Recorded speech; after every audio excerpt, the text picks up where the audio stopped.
Good day, everyone. Good day to our researchers from the education. Okay, so I am Professor Aqua, and I am your subject teacher in research. Now, last time I gave you a task on discussing about what are the different characteristics of research, and I wanted you to more explain through your words, through your understanding and elaboration. Okay, so for today, I will be the one to do the discussion regarding the characteristics of research. So as we all knew, research is not said to be research if you don't have any problem. Okay, first and foremost, you have to consider that there is a problem existing in order for you to solve that one. Because if it is not a problem, or it is not a problem that needs to deal with, it's not that a big deal problem, then it's not a researchable one. Okay, so we have different types of or characteristics of research. Now, number one is empirical. Okay, research is based on direct experience or observation by the researcher. Again, the researcher will be the one to identify a problem. And in identifying a problem, it should be an experience, okay? Whether that is a past experience or a current experience, but it is much more acceptable if the problem is currently experienced and you wanted to solve that one. But if it is a past experience, then that's okay. There's no problem with that, as long as if you will be pursuing that for a research work, it should make sense even in the present time. It will not be only beneficial to your past experience, but also with the present, okay, or in the future. Now, also it is called an empirical characteristic of research because it needs to be based on your observation on your surroundings. What are the problems that you notice that you think you need to deal with, or observation to other places, okay? It has to be experienced, it has to be observed for us to say that a problem is researchable one. Okay, it is a researchable one because it is really existing.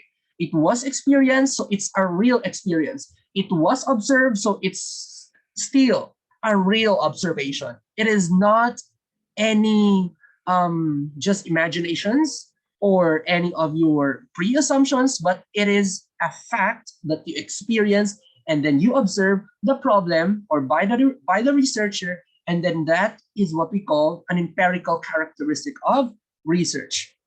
Again, do not conduct any study that the problem is not experienced or observed or it was not really existing, because we cannot call that a research. Okay, number two characteristic of research is it has to be logical. When we say logical, research is based on valid procedures and principles. Okay, this is a big word. Valid procedures and principles. We need to say when you do research, it has to follow steps. That is why it's also called that research is scientific one, because it has to follow fixed plans and fixed step-by-step procedures. And in doing that procedures, it has to be valid. It has to be really the real and correct procedure in doing the research. You don't have to rely on any in any ways of doing the research, but you have to consult only what is on how to correctly do research. How are you going to craft the research? Okay, go back to basic. Go back on the instruction. It has to be like that.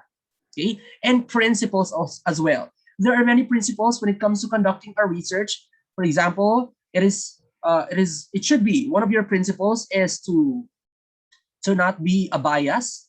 Okay, especially in conducting a research as a researcher, you need not to be biased, because if you are biased, then the result may not be that real. Okay, again, in research, it has to be real. It has to be based on facts. So that is just one of the many principles that a researcher needs to consider. Okay, later on, we'll be discussing about the different characteristics of a researcher. Now, cyclical as well. Research starts with a problem and ends with a problem. This is true because first and foremost, for you to conduct a research, you have to look for a problem that you think it has to be solved. It is researchable because if it is a problem that could be searched at Google at any time, you could or you could ask to a person, then to provide you an answer, then we could not call that a research. It is just merely an assignment that could be provided with an answer at any time. Okay, it is researchable if the problem requires you ample of time to be solved, and you need to gather data and information to support that problem. Okay, it starts with a problem and it ends with a problem. Why? Because even if your conclusion will tell you that these are the solution or this is the conclusion, okay, sometimes, or I mean, it will always, not sometimes, but it will always end with another problem. That is why in your paper you have a part there, recommendation for further study, because this study may be given a solution or conclusion, but there are some other subtopics or sub-problems that could still be dealt with by the next researchers. Okay, so again, it starts with a problem and ends with a problem, because research is an ending process, because every day we are learning, we are all seeking for information. That is why it always ends with a problem, because research allows you to think and to gather data. Okay, another one, methodical. One of the characteristics of a research is that has to be a methodical one. It is conducted in a methodical manner, meaning to say, again, systematic. It has to follow different methods without bias. This is what I'm telling you earlier. Without bias, because it should not be, you should not be consoled on something because this is what you wanted to happen. Okay, but you have to be truthful to your work.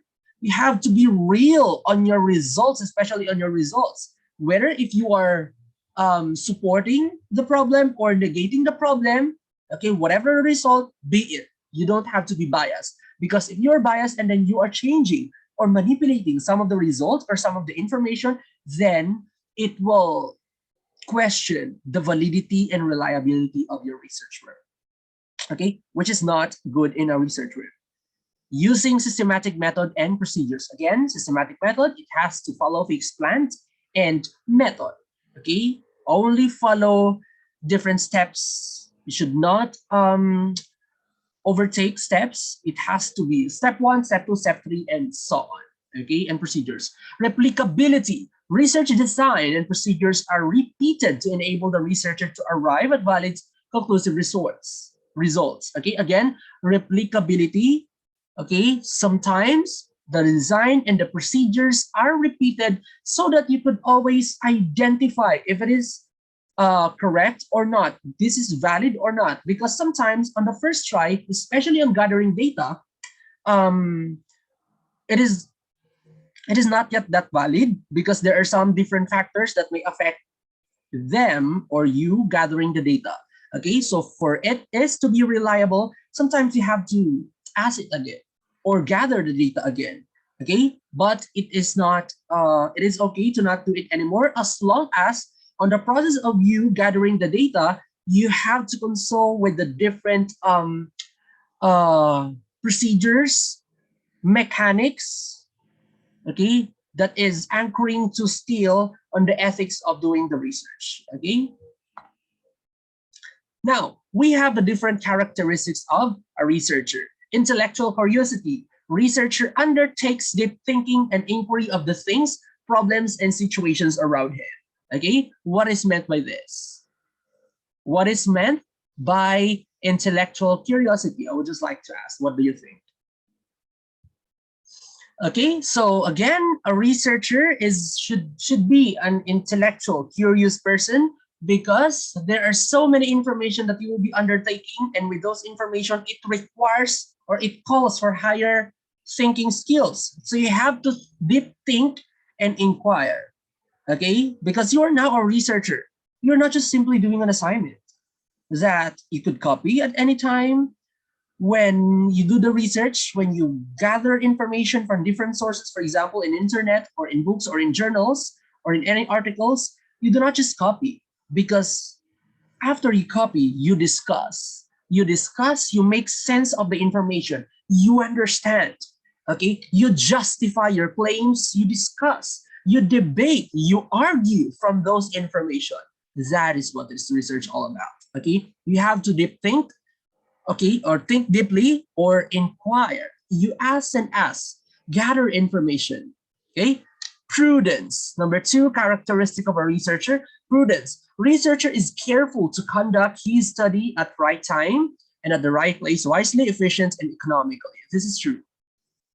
Okay, this is correct. One of the considerations that a researcher should undertake is that you need to conduct a study on the right time, which means your study should be timely.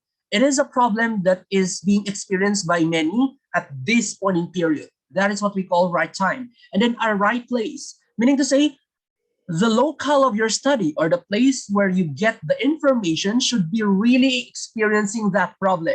Meaning to say, for example, 36 barangays of the city, and then which do you think, which do you think among those barangays is the most depressed community that experience that problem? Okay, so that they need to be the most deserving respondents or place to gather the data so that you could get good results. Again, your goal is to get good results. Because if you have good results, it's very valid. It is very beneficial in that place, not only on that place, but even in other community, because you could share it and they could learn something from that work. Okay, wisely because research requires so much of your time. So if it is not a problem that is really existing and then you do not conduct it in the right place, then you are just wasting your time. Okay, as much as possible, you have to be practical, you have to be wise. So consider the right time and the right place, efficient as well, okay, and economically, as much as possible. All in all, you have to be practical, but at the same time, you learn, you make sense of the research, you contribute to the community, okay? Prudence. Next one, we have healthy criticism, okay? It's always doubtful as to truthfulness of the results, okay? But when we say healthy criticism, a person is always thinking, what if this what if this data will not work? What if this question is not right? Okay, so as long as you always question, that's actually a very healthy um manifestation that you are really a researcher, a very good researcher, because you keep on asking questions. Okay, even if you provided that information, sometimes you doubt on it. Okay, which means you are healthy criticizing the facts or the information you have on your hand. Okay, if you keep on doing that, you could always filter and get only the information that are relevant and then disregard the irrelevant information. Always do the healthy criticism. It is so called healthy criticism because it's not you asking to degrade or to discourage yourself with the information you get, but it is for you to get the right information that will motivate you to have a substantial content on your research work. Okay, healthy criticism. Number 4, intellectual honesty. Okay, a researcher has to be honest to collect. When you collect data, you need to be very honest. You need to only collect data that are very important, and you have to be honest in it. Whether it will be a negative one or a positive one, you have to be honest, truthful to your work, because that is why you are gathering the data or you are conducting a research, because you would like to seek for the truth. Okay, you would like to get to know what is the truth, or how will you be able to solve the problem. So if you will not be consoling with what is true, then it's another problem. Okay, so only seek for the truth or the fact. That is why you have to be honest when you collect. Okay, because if you're honest in your data collection, you'll also arrive to honest results. So after all, when you gather data and then you declare it all in all of your honesty, then you will arrive with a very good results, because it's also an honest result. Okay, so it is really intended for you to solve a problem, because this is honest to God answers, and these are our solutions with it, things like that.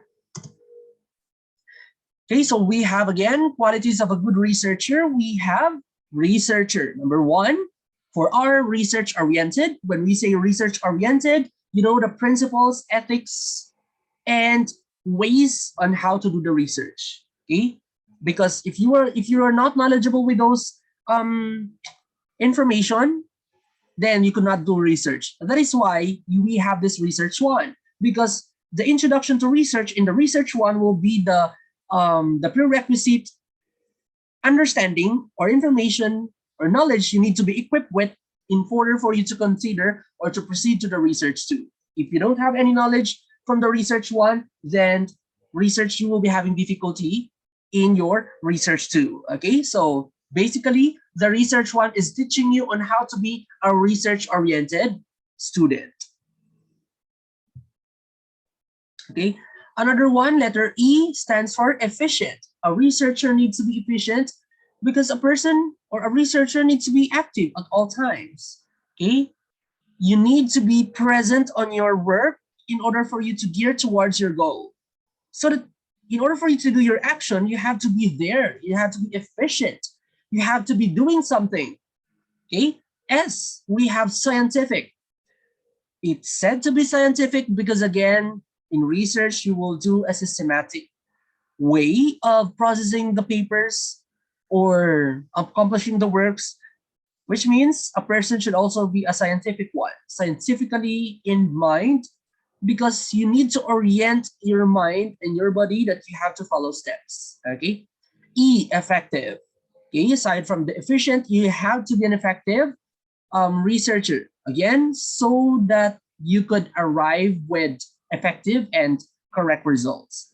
Active, you need to be active at all times because, again, researcher will require you so much of your time. Even if you are in a group of people or students with your classmates, you will still need to be active when it comes to doing the paperwork, submitting the works, be active. Okay. R, for resourceful. Resourceful because you need to get different references from the books, from the journals, from the internet, from the articles. So if you are a resourceful person, there are so many ways and place to get information that will support your study. Letter C is the creative one because you need to be very creative creative minded when it comes to discussing the information you gathered. Honest, again, I mentioned this earlier. As a researcher, you have to be honest because you don't need to be biased researcher, because if you are a bias, then it's another problem in the results. If you're an honest researcher, on the other hand, you will arrive with honest results. Okay. Economical, you have to consider what is essential for the community, at the same time practical on your part. So you have to consider the time for you to spend the research, the place where you're going to get the research, and then the people where you get the data, and so on. Meaning to say, when we say economical, you have to consider the different factors that will help you gear towards your goal, at the same time the barriers. Religious, what is meant by this letter R, religious, is you have to be faithful with your work. Okay, when you are conducting a research, you have to go on and go on in conducting that research because you have the obligation or responsibility in doing that. You don't have to just be active when you want it at any time. So when we say religious, as a quality of a good researcher, you have to always follow steps. You always do your tasks. Be responsible, be committed, and be accountable with your work. That is what is meant by this religious. Okay.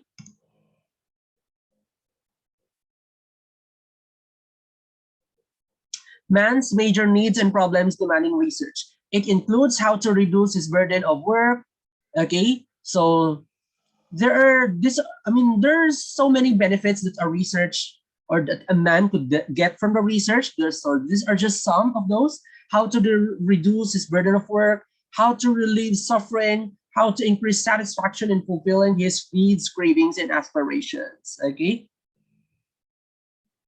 We have different classification of our research. We have a library research. When we speak of library research, this is done in the library where answers to specific questions or problems of the study are available.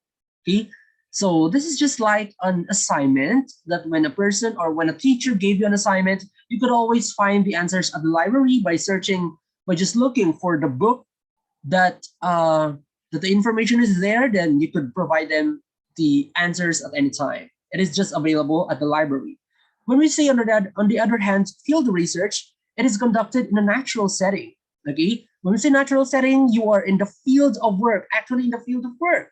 Okay, you get information from your experiences, from your observation. For example, field study. Okay, field study or FS is actually a field research because the questions or the journals that you will be doing is based on what you see, what you experience. Okay, so that is what we call the field research. On the other hand, we also have laboratory research. This is conducted in artificial or controlled conditions by isolating the study in a thoroughly specified and equipped area.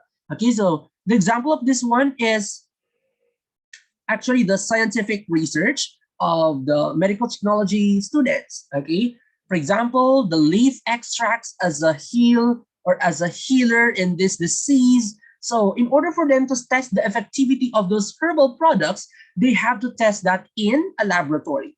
Okay, so basically laboratory research is done through laboratory procedures. Okay, now we also have different types of variables. Where can we see these variables? The variables could be seen in your conceptual framework. Okay, in your conceptual framework, we have independent variable, dependent variables, or it could also be with the presence of the intervening variables. Now, let us follow number one. Independent variable is a stimulus variable, which means this is the reason why this stimulates something. Okay, just like the stimulus response, this is the source of the response. Okay, independent variable is a stimulus variable which is chosen by the researcher to determine its relationship to an observed phenomenon. Okay.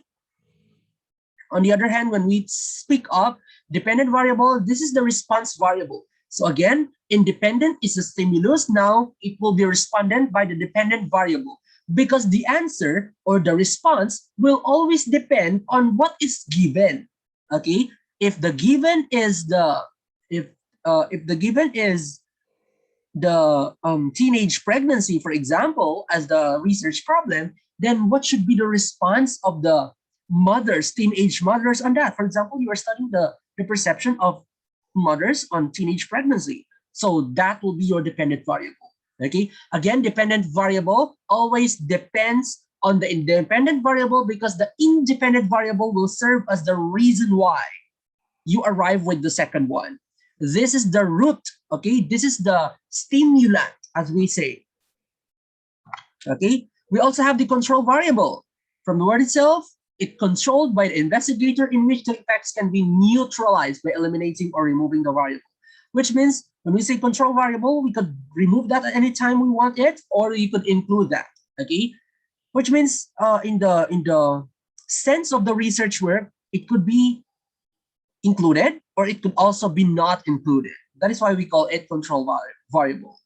Okay. Number four, intervening variable, a variable which interferes with the dependent and independent variable, but its effects can either strengthen or weaken the independent and dependent variables.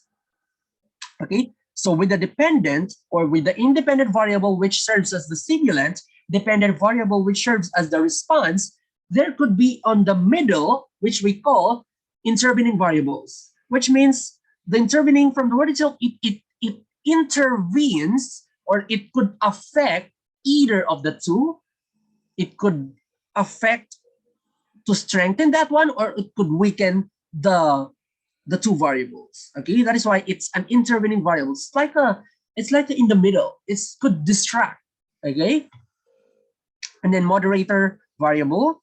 This is a secondary or special type of independent variable. Again, this is a type of independent variable chosen by the researcher to determine if it changes or modifies the relationships between the independent and dependent variable. So basically, the moderator variable from the word itself, it's only moderate, or it will determine, it will identify whether it could have a changes or modify the relationship between independent variable or dependent. Because of the moderator variable, we could see if there's an effect or not. Okay. So this PowerPoint presentation was actually adopted from my reference Calmorin And then Melchor, Laurentina in 2012 on the book edition, Research Methods and Thesis Writing, the second edition. Okay, so I hope everyone you learned something for today. We have so many more topics to come for you to understand more research, but just bear with me, just bear with the weight of the research work and the subject itself. As long as you are committed with your work and then willing to help yourself to learn every single day, then there's no problem with that. Okay, all materials are there, your teachers are here, so just help yourself to learn. Again, once again, this is Professor Aqua, and I'm your subject teacher and research, and I hope you've learned something for today.